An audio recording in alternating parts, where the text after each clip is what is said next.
وما لنا ألا نتوكل على الله وقد هدانا سبلنا ولنصبرن على ما آذيتمونا وعلى الله فليتوكل المتوكلون. وقال الذين كفروا لرسلهم لنخرجنكم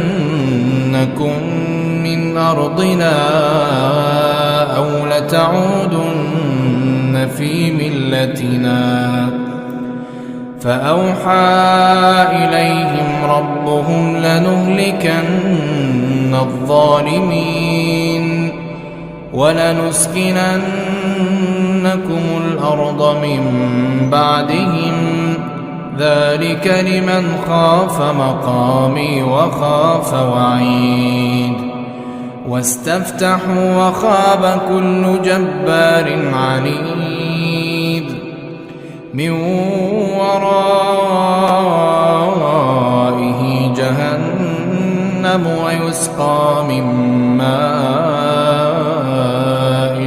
صديد يتجرعه ولا يكاد يسيغه ويأتيه الموت من كل مكان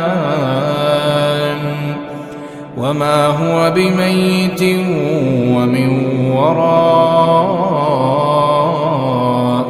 عذاب غليظ.